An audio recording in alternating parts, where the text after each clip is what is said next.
gunman shoots 2 officers. SWAT teams now surrounding a house. The urgent manhunt with helicopters and drones. The war of words continue as Hillary Clinton calls Donald Trump a fraud. He is trying to scam America the way he scammed all those people at Trump U. Trump fighting back this morning as new allegations emerge, calling his Trump University a scam that cost some students tens of thousands of dollars. Panic at the zoo. For the first time, we hear exactly what happened when that 3-year-old fell into a gorilla exhibit. The brand new 911 calls, his mom pleading for help. Be calm. Be calm. He's dragging my son. I can't watch this. We have what that family under investigation is asking for this morning. Game on. Steph Curry and LeBron James facing off. The Warriors and Cavaliers going head-to-head in tonight's Superstar Showdown. What LeBron is saying now about the reigning MVP. Live in Times Square, this is Good Morning America. And Good Morning America, who is ready for the big showdown?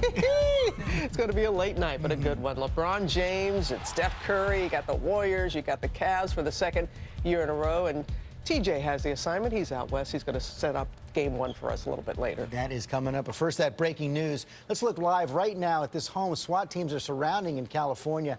It is on fire, as you see right there, as police square off with a gunman who fled after a routine traffic stop turned violent. ABC's Pierre Thomas is tracking all the latest. Good morning, Pierre.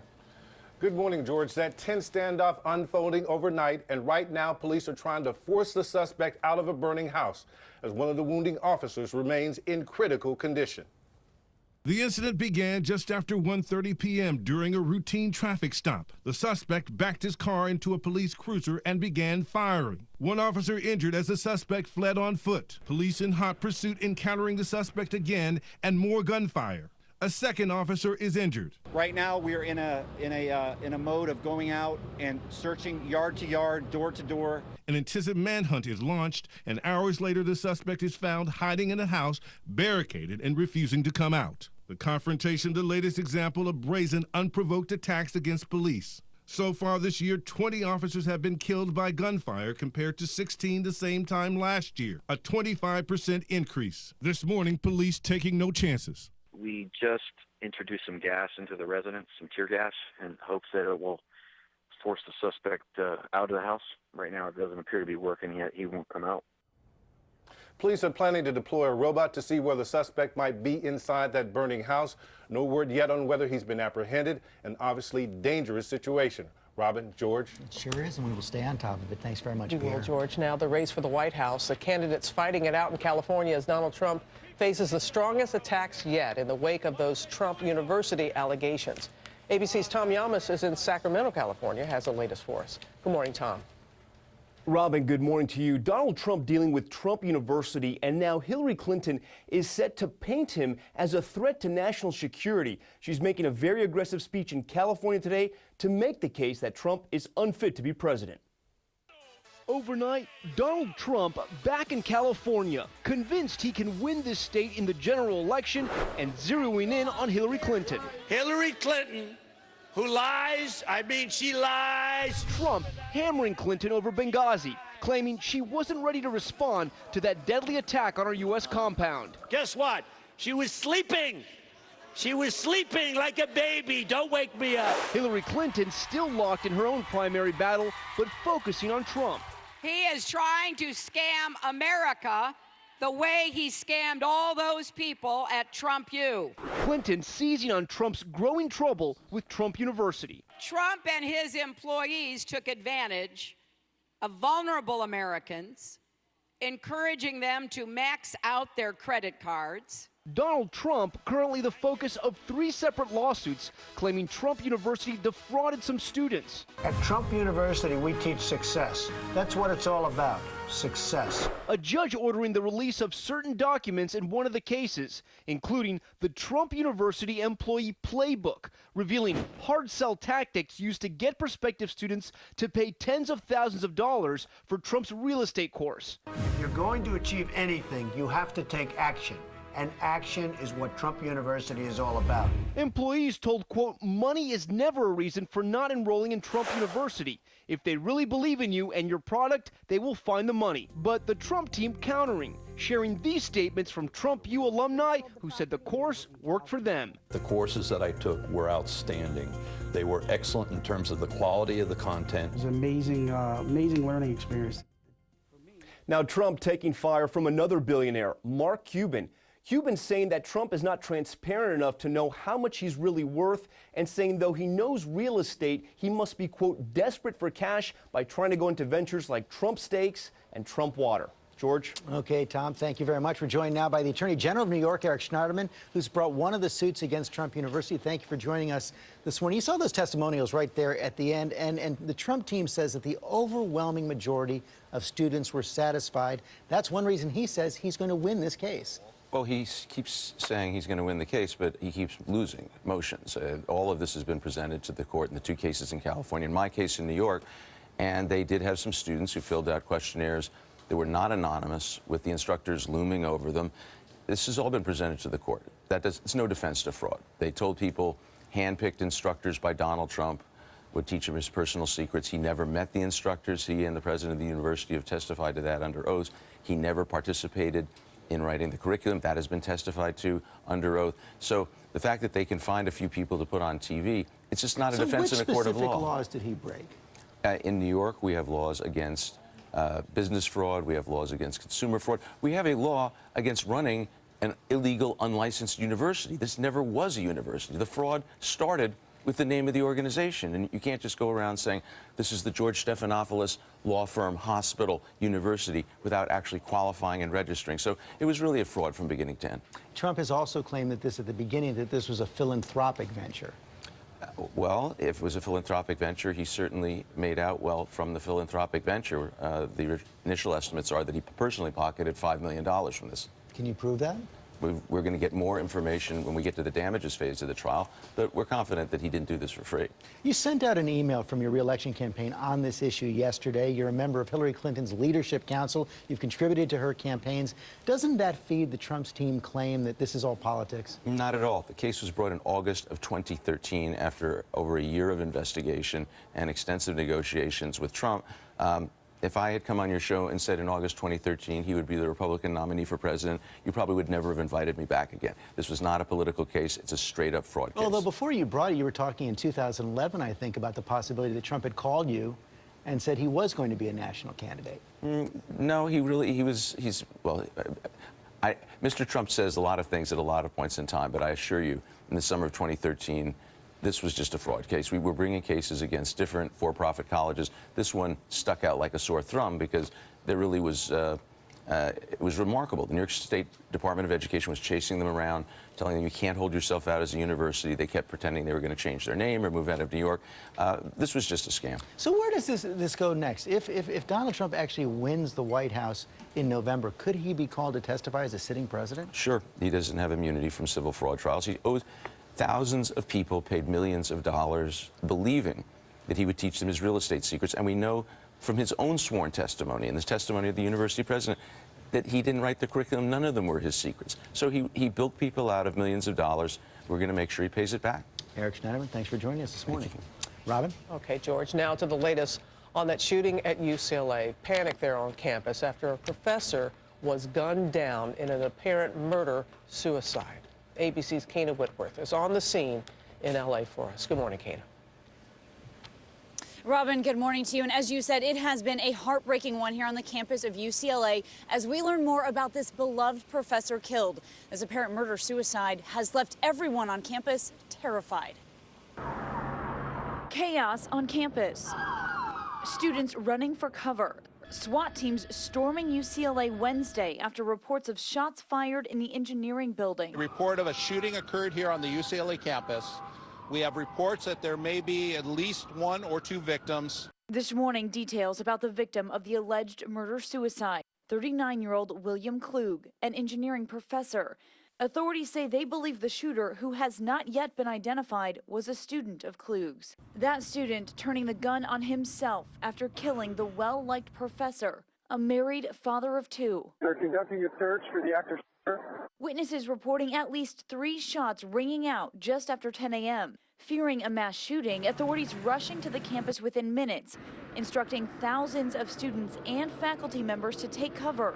Dozens trapped inside the engineering building. I heard somebody yell, "Everybody run, escape, run." People were saying they saw an assault rifle. Some barricading themselves inside classrooms, propping tables against doors, tying printer cords to door handles, using belts, anything they could to stay safe. We just bolted out of there and then hid in the bathroom for like an hour and a half. Police seen inside the hallway of that building on surveillance cameras, going door to door. Authorities say that's when they found 2 deceased males with gunshot wounds, a gun, and a note found nearby.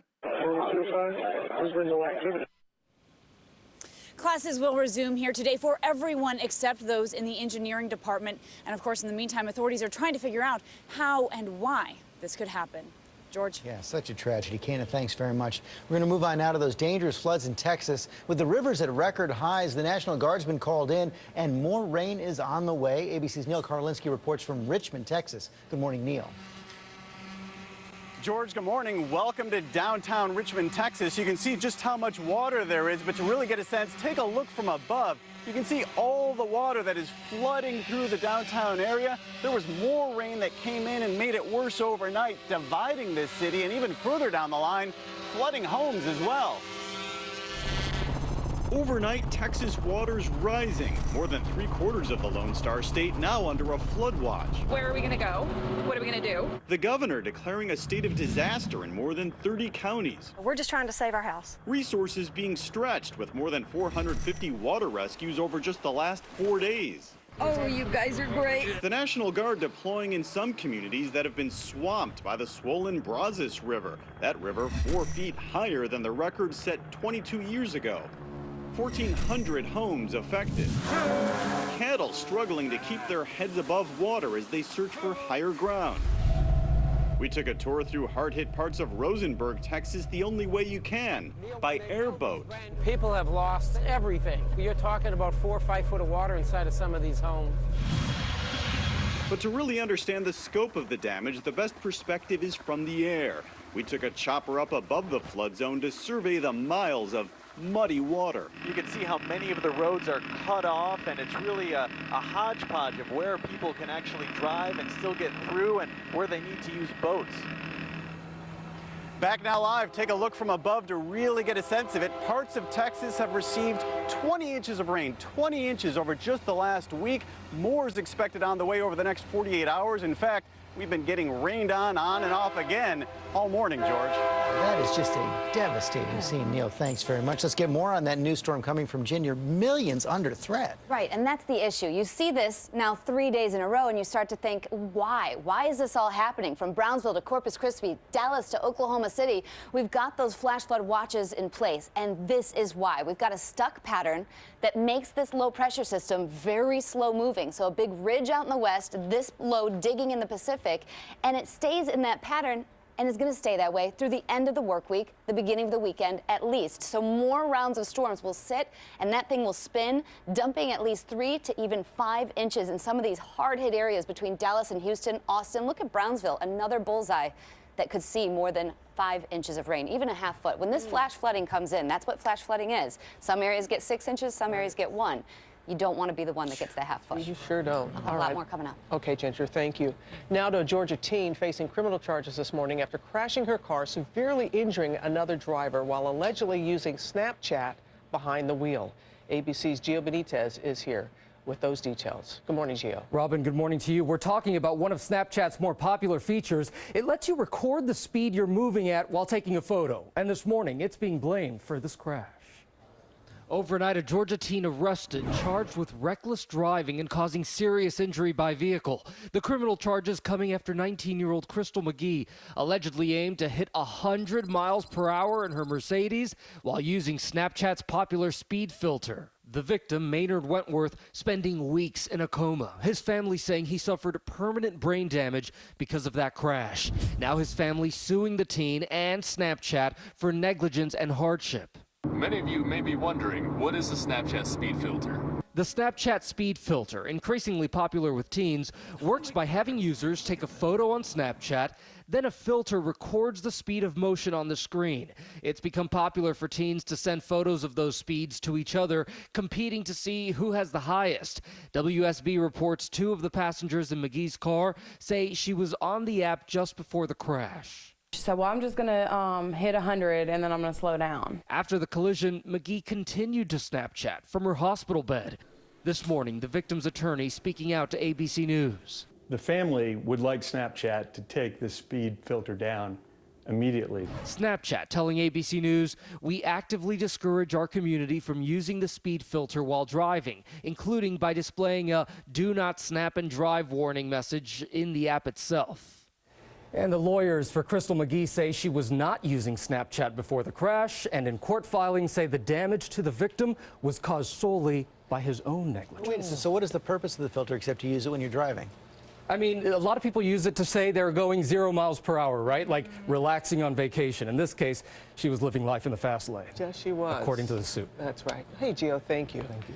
All right, here we go, guys. So much excitement. Are you, Robin? Yes. So excited. It is time for the NBA Finals and the rematch we have all been waiting for. Steph Curry and the Golden State Warriors taking on LeBron James and the Cleveland Cavaliers. So will the Warriors keep the crown? That is the question for TJ Holmes. He is in Oakland. I am jealous. The action kicking off tonight. Good morning to you, TJ. Palming the ball. He's palming it. Look at that. Hey. Good morning, guys. I know it doesn't look like much now because it's just me on the court, but later tonight, cool. The 2 best players in the world will be on this court. Now, you can debate who's 1 and who's 2, Steph Curry or LeBron James, but no doubt they are the 2 best. So who you got, guys?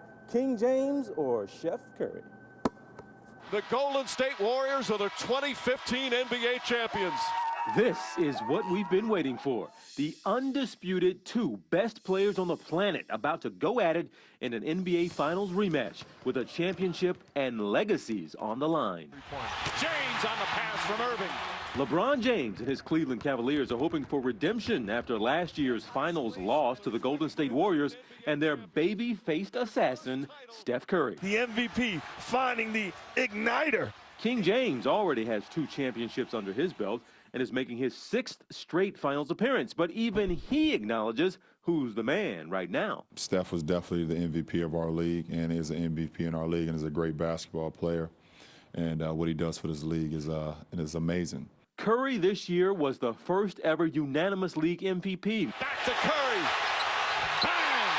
His team set the record for most wins in a season. It's official, number 73. But he insists he isn't trying to take King James' crown. That's not what I'm playing for, to be the face of the NBA, to be this or that, or to take LeBron's throne or whatever. I'm trying to chase rings. Curry and the Warriors are fighting to cap off a record-setting season. James is fighting to cement a Hall of Fame career and bring the first pro sports championship to Cleveland in 52 years. This is gonna be good. All right, and so they have to. The Warriors set a record for most wins in a season, but they have to cap it off with a championship because, guys, we know it don't mean a thing if you ain't got that ring. Now, I promise you, they all went in before we came on the air. If you had nailed it. Brave of you to even try, That's TJ. right. Way to go. Hey, forever. Game 1 NBA Finals tonight right here on ABC at 9 Eastern. Now let's go back to Ginger. A lot of heat in the West. I would never make that shot. TJ. Yeah, the heat in the West, so TJ and others going to see this. Look at Portland, Oregon, 70 to 100. So big time excessive heat watch is starting up, especially tomorrow through Saturday. Your local weather in 30 seconds. First, though, the hot cities brought to you by CarMax. To the woman in the mid-90s showstopper, you're right. It's time to set this bird free.